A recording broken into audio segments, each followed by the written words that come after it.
Ever get that feeling? Like a itch you just gotta scratch. An itch for something truly unknown. Yeah. Well, today we're diving headfirst into a real head-scratcher. Okay. I like that. The Voynich Manuscript. Maybe you've heard of it. Oh, yeah. It's a book, but it's a book that's been baffling people for, well, centuries, really. And I think what grabs everyone's attention right away, right, is two things. Okay. You got this script that, well, it looks like language. It really does. Mm-hmm. But it's not like any language anyone's ever actually seen. Right. It looks like it should make sense. It does. And then you got these illustrations, and they are strange, just flat out bizarre. So ready to get a little weird. I was born ready. Perfect. So what makes this script so perplexing? It looks like it should be something we can read. You'd think, right? I mean, it has all the hallmarks. You got your distinct characters. You've got patterns. You've got what looks like sentences, paragraphs. It's laid out like a real language. But the thing is, those characters, they don't match any known script. Mm-hmm. And the way they're arranged, the repetitions, the sequences, the whole structure of it just doesn't follow the rules of any language we understand, or even any kind of code, any cipher we've ever seen. So like way more complicated than just like a simple substitution cipher. Well, absolutely. If it is a code, it's something way, way more sophisticated. Wow. Okay, so then you add in the illustrations, and these are not your typical medieval margin doodles. No, not at all. Describe some of these images for me. Well, so imagine plants, but their roots look like human arms and legs. Okay, now that's just creepy. And then there's these astronomical charts, but the constellations, they're completely foreign. Like not just a different perspective, but completely made up constellations. Oh, wow. And then you've got figures, human figures, but they're doing these really bizarre things. Like what? Give me an example. It's hard to even describe. Some of them, they seem to be bathing in these fluids that are flowing through these intricate systems of tubes. Okay. Some of them are like surrounded by these strange symbols and diagrams. Yeah. It's hard to tell if it's like everyday life or some kind of, ritual or a symbolic representation of something. Yeah, it's just all so strange. Exactly.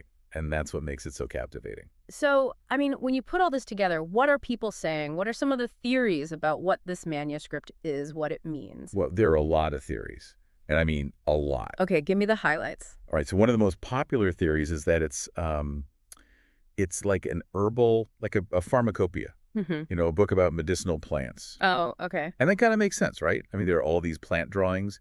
Even if we don't recognize the plants, maybe it's documenting some kind of like lost knowledge of herbal medicine. Right. But then you've got all these other symbols, these astronomical charts, these figures doing weird things. And that's led some people to think that maybe it's not about medicine at all. Maybe it's something spiritual, philosophical, like a coded religious text or something. Oh, that's interesting. And of course, you always have the skeptics. The hoaxers. Exactly. The people who think the whole thing's just a big, elaborate hoax. Why would someone go to all that trouble? Well, for fame, for money, to mess with people. I mean, who knows? Yeah. But even if it is a hoax, it's a really, really impressive one. And it tells us something about the mindset, the creativity of the people who might have created it. Yeah, that's a good point. Any other theories? There's one more that I think is pretty interesting. And that's the idea that the manuscript might not be one single work. Okay. Maybe it's a collection of different texts, all bound together. Maybe some of it is about plants, some of it is about astronomy, some of it is about, who knows what. Oh, that's pretty wild. So how are people trying to figure this thing out? Well, pretty much every method you can think of has been tried at this point. Cryptography, linguistics, computer analysis, even machine learning. People have been trying to crack this code for centuries. Any luck? Well, not really. It's still mostly undeciphered, but there have been some interesting developments recently. Some of the computer analysis and the machine learning stuff has shown that there are patterns in the text, like statistical regularities. So it's not just random gibberish.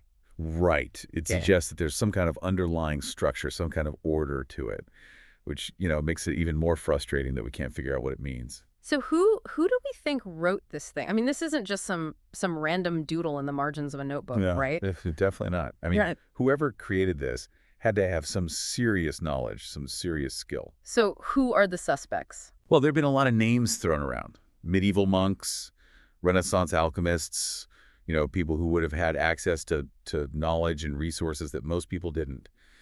But honestly, without a way to read the text, it's all just speculation. So we might never know. It's possible. But that's part of what makes it so fascinating, right? The mystery. Yeah, I guess so. So what's the latest? Anything new happening with the Voynich Manuscript? Oh yeah, it's still an active area of research. People are still coming up with new theories, new ways of analyzing the text. And with technology constantly evolving, who knows what we might discover in the future. That's true. That's true.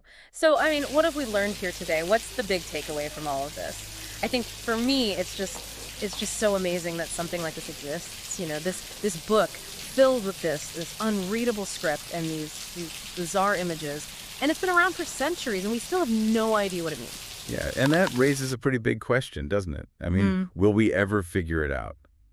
Or is it just going to remain a mystery forever? What does it say about us, about our limits, that we can't crack this code? It really makes you think. It does. Well, folks, there you have it. The Voynich Manuscript, one of history's greatest unsolved mysteries. And who knows, maybe one of you listening out there will be the one to finally solve it. Wouldn't that be something? It sure would. All right, until next time, keep those brains buzzing and keep reaching for the unknown. Stay curious. We'll see you on the next deep dive. See you then.